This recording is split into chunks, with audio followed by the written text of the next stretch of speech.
Lesson number 7, stop acting. We all know that first-rate actors have exceptional gifts, but what you need to know is that exceptional gifts don't necessarily make a first-rate actor. It is essential that an actor's gift be subject to a technique.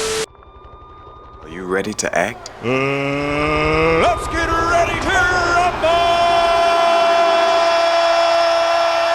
One time in class, my teacher Stella Adler, she made a comment that I never forgot. She said, a child believes that the stick he has between his legs as he hops up and down is a horse. She says that is exactly what all acting is made of. The conviction of a child that the stick is a horse. Because as Sidney Poitier said, acting isn't a game of pretend. It's an exercise in being real.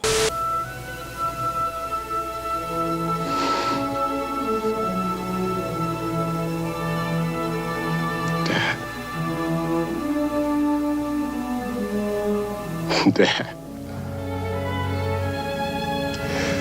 you're my father. I'm your son. I love you. I always have, and I always will. But you think of yourself as a colored man.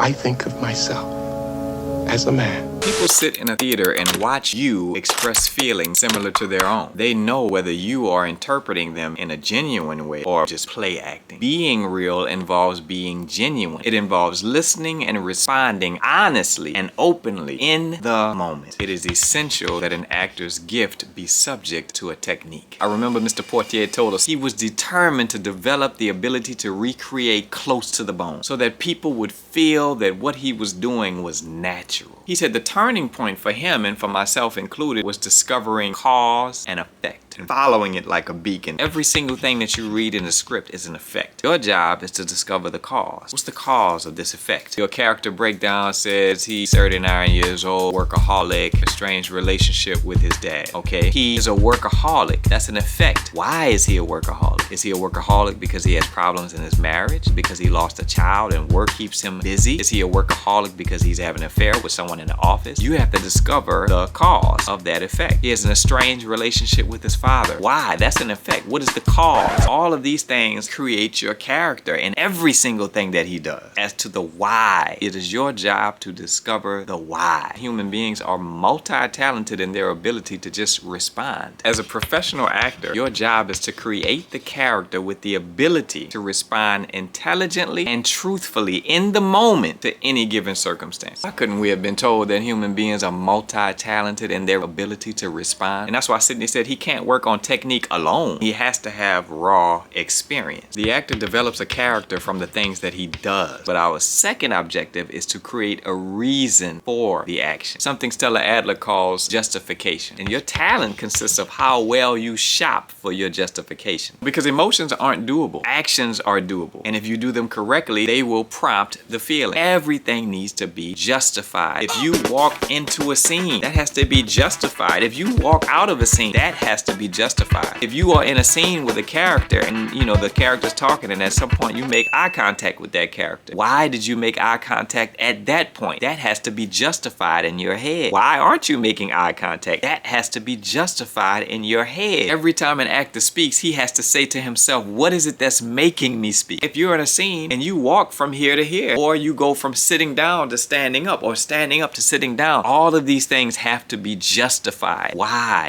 Why is the question that you need to ask. Entering and exiting. We as the audience, we have to have a sense of where you've come from and the place that you've come to. Never start with the beginning of something. For example, there was a scene where I come in and interrupt Joshua and his wife. The way that I came in spoke volumes of where I'd been before. I'd been searching all over for them in a frantic way. Now, if I would have just walked in and said, hey, Joshua, that would have read something totally different. But it was the way that I entered. All of that was a character choice because I had to give justification as to why I was entering that scene and where I was coming from and what was on my mind as I was coming to them. Fill the scene with your imagination. Surround yourself with it. The more details you give it, the better. Because a good playwright, a good screenwriter doesn't start with words. They start with a place. And the actor has to give the audience immediately a clear sense of their place. You must be familiar with every single place that is given to you in the script and on the set. You have to be able to say, I'm at home here. That comes before anything. That comes before the word courage, that comes before the talent. Immerse yourself in the situation, in the set, in the circumstances, in that world. If you can get on that set before it's time for your scene and just get familiar with the space and the props that are around there and be able to immerse yourself in that space, the better. Remember, the better the actor, the more specific he creates the circumstances. So remember, class, the stick is a horse. Stop acting.